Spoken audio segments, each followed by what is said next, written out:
It just keeps going over and over and over and over and over and over again. Can I tell you my new theory of reincarnation? Yes.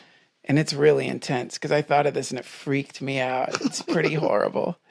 So it's like the common idea of reincarnation, if you subscribe to the theory, is that you die and you're born again. You go through your childhood, you grow up, and then you die. Maybe you get born as a cat, maybe a butterfly, right? Maybe an amoeba. This is what I was thinking. Because I had a dream once. And in this dream, I was a kid, a little girl, and my mom was rubbing my head, and I knew I was dying, but I didn't know what that meant, except I knew it was bad, and I could kind of feel myself fading out. There was this like white sort of thing happening, and then I woke up out of the dream like, fuck, what a shitty dream.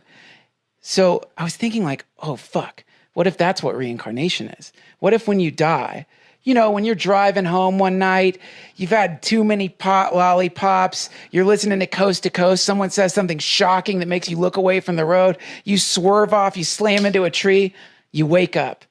You're here back in your house like, fuck, what a shitty dream. But you've really died. You just reincarnated again. Into an alternate reality. In an alternate reality, so you literally can't die. There's no break. This just goes on forever and ever and ever and ever. No break, no stopping, no new age going into the light and seeing your parents and your family and going to some new age cosmic spa where you get to shake off all your shitty karma. It never stops. Wow. It just keeps happening again and again. Maybe like right now there's an earthquake and the ceiling collapses and all of a sudden you're just some daydreaming cabbie in Boston. Like, wow, that was fucking weird. I was just imagining I was a comedian in LA, but you know what I mean? Well, that's bizarre. You're going to change lives? You just snap into another alternate life and then you become the guy who rides this body out? Yeah, you snap into an alternate life with all your memories embedded, everything already embedded in there because it's an infinite.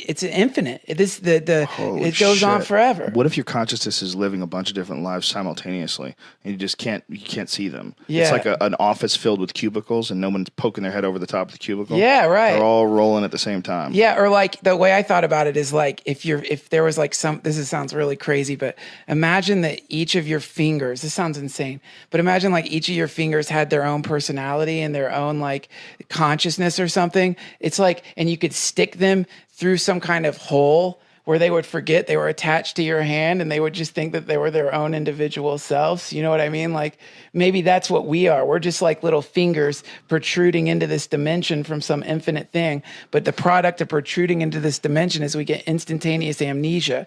And part of like dealing with the shock of coming into this dimension is we forget our true identity and replace it with